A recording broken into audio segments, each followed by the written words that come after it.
മൂന്നാർ ടൗണിന് സമീപം തമ്പടിച്ച് കാട്ടാനക്കൂട്ടം. കുട്ടിയാന അടങ്ങുന്ന കാട്ടാനക്കൂട്ടമാണ് ടൗണിന് ഏതാനും ദൂരം അകലെയുള്ള പ്രദേശങ്ങളിലൂടെ ചുറ്റിത്തിരിയുന്നത്. കഴിഞ്ഞ കുറച്ച് ദിവസങ്ങളിലായി ഈ ഭാഗങ്ങളിൽ കാട്ടാനക്കൂട്ടത്തിന്റെ സാന്നിധ്യമുള്ളതായി ആളുകൾ പറയുന്നു. ആനകൾ റോഡിലേക്കോ ടൗൺ ഭാഗത്തേക്കോ എത്തിയാൽ അത് അപകടത്തിന് വഴിയൊരുക്കും.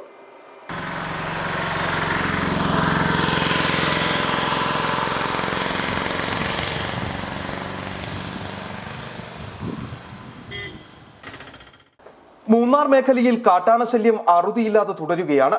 ദിവസേന ജനവാസ മേഖലയിൽ കാട്ടാനശല്യം വർദ്ധിച്ചു വരുന്ന സ്ഥിതിയുണ്ട്.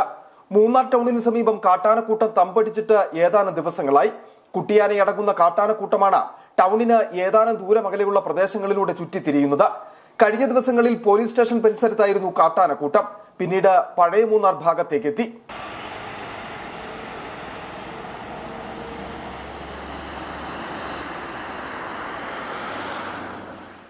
രാപ്പകൽ വ്യത്യാസമില്ലാതെ ആളുകളും വാഹനങ്ങളും ഒക്കെയുള്ള പ്രദേശമാണ് മൂന്നാർ ടൗൺ. ആനകൾ റോഡിലേക്കോ ടൗൺ ഭാഗത്തേക്കോ എത്തിയാൽ അത് വലിയ അപകടത്തിന് വഴിയൊരുക്കും. മുമ്പ് അപ്രതീക്ഷിതമായി കാട്ടാനക്കൂട്ടം മൂന്നാർ ടൗണിലിറങ്ങിയ സംഭവം ഉണ്ടായിട്ടുണ്ട്.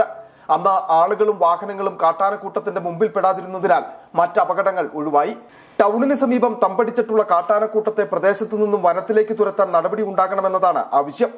മഴക്കാലമായിരുന്നിട്ട് കൂടി കാട്ടാനകൾ കാടിറങ്ങി മൂന്നാർ മേഖലയിൽ ഭീതി പരത്തുന്നതിൽ തൊഴിലാളി കുടുംബങ്ങൾക്കിടയിൽ വലിയ ആശങ്കയുണ്ട്.